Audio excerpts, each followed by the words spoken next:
Der Ben Fitzgerald organisiert christliche Festivals und reist als Redner in der ganzen Welt umeinander. Und das, obwohl er früher nie gern vor Menschen gestanden ist.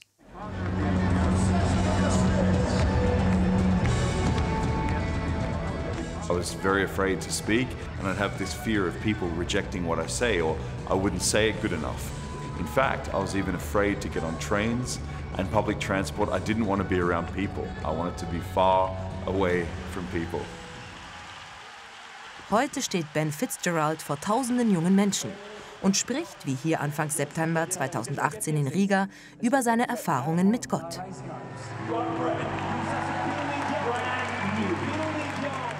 And so I found myself hanging around at the age of 18 with 35 and 40-year-old men who dealt drugs. These men didn't care about me. They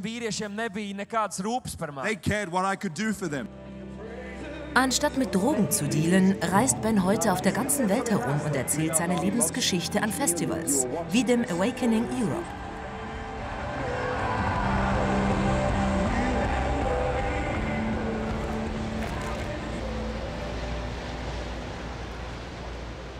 When I was 10 years of age, my mother asked me and my sister and brother if we'd like to go away for one night from our house. We hadn't been away once in 4.5 years because my father had schizophrenia and we couldn't leave him alone. So before we left, my dad said to me, he said, "Ben, I love you." And he sat me down, he said, "Ben, I love you." It was very strange, you know. "I love you, Ben, catch me a fish." And he gave me this little handheld fishing reel. And I caught a little fish. And I couldn't wait to come back home the next morning to show my dad.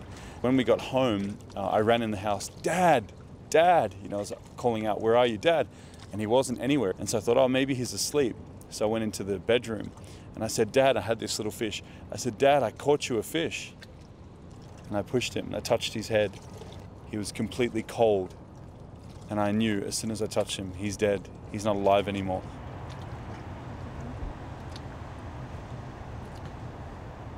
I felt this dark thing come on me and instant grief. It was hard to explain. It was like I completely shut down in an instant. And I ran out of the house and I screamed. I dropped the fish and I screamed at my mum. I said, "Dad's dead!" And I just ran. I took off running. I just blamed God, you know. I thought, why didn't you help us? Because we prayed. I thought God had let me down. I didn't even think once, is there evil? Is there a devil? Is this the sickness? But it was my father's choice. It wasn't God's choice. My dad was my hero. When I was in school as a kid, people would say, "Oh, you know, what do you want to be when you grow up?" And they would say Superman, you know, firefighter. I would say when I was 8, 9 years old, I would say, I want to be like my dad. I just love my dad so much. And so he was really my hero, which meant when he died, all of these hopes in me died. And I became so broken on the inside. Just run from bad relationship to bad relationship, hoping that someone could fix me. And that didn't work. I just kept going in this revolving cycle. My soul was so dead inside that only wild things made me alive, you know?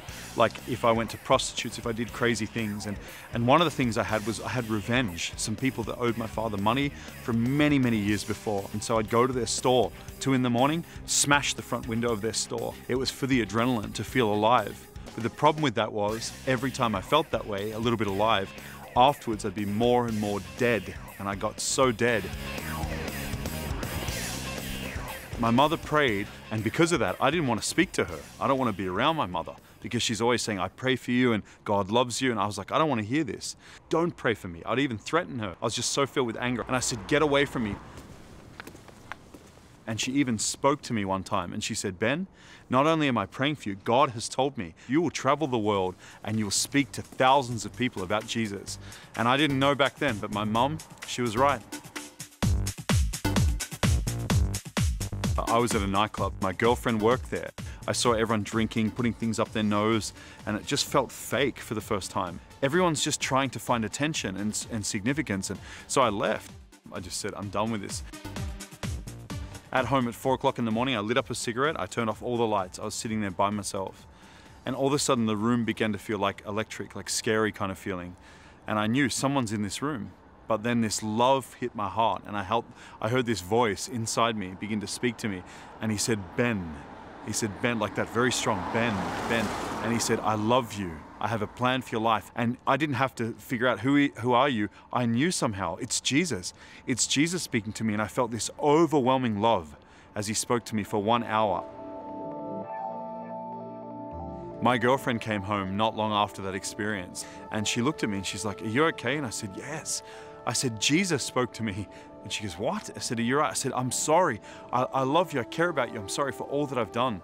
And she couldn't believe I was speaking these words, you know, because usually I was so filled with anger and manipulating everything.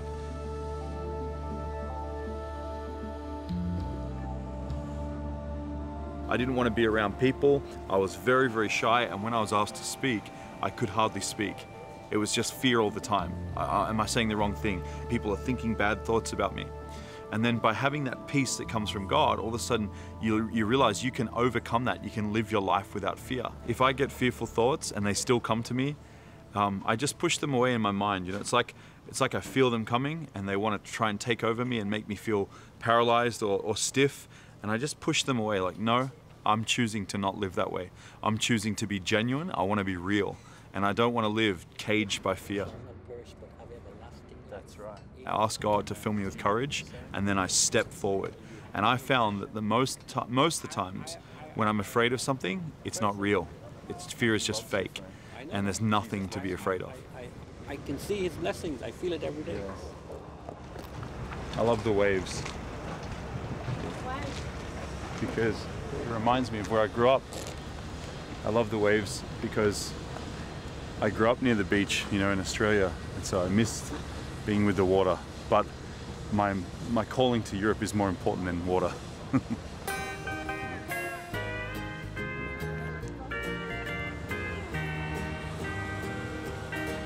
Ben Fitzgerald ist in Australien aufgewachsen. Heute wohnt er in Lörrach bei Basel, im Dreiländereck. When I came to Germany, I felt many cultural differences, but none of them stopped me from loving the nation or Europe. But I remember as I grew up, we have a saying in Australia, no worries, mate, you know? So, or she'll be right, which means everything will work out okay. We are very easygoing people. And I remember one time I was parking my car in Germany and a 15-year-old boy came and he said, nay, nay, nay, nay. And he was angry at me. And I said, why is this boy 15 years old? He should be thinking about to try and find a girlfriend or something, but he's telling me, you can't park there, you can't park there. So I realized in the German-speaking world, Germany likes to obey what's right, and I think that's a good thing, but it took a little bit of time to get used to, because in Australia, we just say, no problem, no worries all the time. How powerful this stuff is. Are you ready? Of course, sometimes you experience when people are like, why are you talking to me? You're a stranger, or this is not culturally normal. But I find that Swiss people are very, very open to talk about God. I mean, your nation, the very flag of your nation is a cross. And so your nation has Christian roots, and a lot of people have Christian grandparents and maybe have walked away from religion, but they're still interested in to God. Does He have a relationship with human beings? Is God real? They believe there's something greater out there, and they believe that is God. Sometimes religion makes God look like rules, but God is much bigger than that. And He's much more about relationship, Beziehung, you know? He loves you guys both. I'm not going to worry about what people think of me. I'm not going to put a culture above me being myself and me being real. If people talk about their favorite football game, oh, Basel FC, did you see Basel won at St. Jacob's Stadium? Did you see the game? And they talk about their passion. They're not shy about their passion. Well, I'm not shy about my passion. My passion is God, and my passion is loving people. So why would I put someone's 10-second thoughts above the thoughts that God has about me? Ben Fitzgerald leitet ein internationales Team in Lörrach, das europaweit Festivals organisiert. I have a question, just when you mentioned Marvel Stadium. Should we do an announcement on our Facebook platform or even Instagram, just being like... Etwas, was der Ben für mich ein Vorbild ist echt die Art und Weise, wie er lebt. Oder echt so, das wirklich sich selber zu sein. Das ist etwas, was er uns immer wieder ans Herz legt, als Team, dass wir uns selber sind und die Person sind, die Gott uns dazu geschaffen hat. Und nicht probieren, auszusehen wie eine andere Person oder wie eine andere Teamperson. Und das ist das Schöne an unserem Team. Wir haben so viele verschiedene Charaktere, so viele verschiedene Stärken. We which actually first event really started by accident in a way, because I was on a field in Nuremberg called the Luitpoldhain, where Hitler spoke, and I was only there as a tourist, you know, to see all the old things from that day, which was terrible what happened there. But when I went there, I had this very strange spiritual vision. Now, it wasn't with my eyes that I saw this, but it was like I was seeing it in my thoughts so clearly. And I saw this whole field filled with people from all over Europe. And it was like they were praying for something.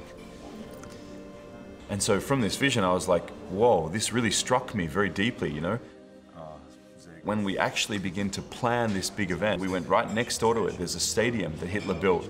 And we went to this stadium, the very same stadium that he used to proclaim all the Nazi stuff. And instead of proclaiming something for evil, we begin to dream about proclaiming things for God, things for good. When that happened in the field, it was like something inside my heart began to love the continent of Europe, and particularly the German-speaking world. Oh, there you go. That's a good picture. Yes. That's the first original picture in the stadium. I looked a bit thinner. When I walked on that stage in Nuremberg, I did not feel one bit equipped. You know, I didn't feel any courage. I haven't done this before. I've never ever spoken in front of over 20,000 people, let alone leading the whole thing, you know? So I felt fear, but I knew this is the right moment. And so I'm gonna step up. Even if I don't sense this, I'm gonna step up and trust that God will give me courage. I would say I'm a fisher of men today. I would say that I enjoy fishing for men pretty much more than anything in life. And what it means to fish for men is to bring the good news to people. God doesn't want to cut them up like a fish and eat them on a table. It's not physical. It's a metaphor for that God wants to catch them from the ways of this world and from the broken system of this world and give them freedom and let them out of this dark pond, this dark, muddy water, and give them freedom in a fresh way, a new life.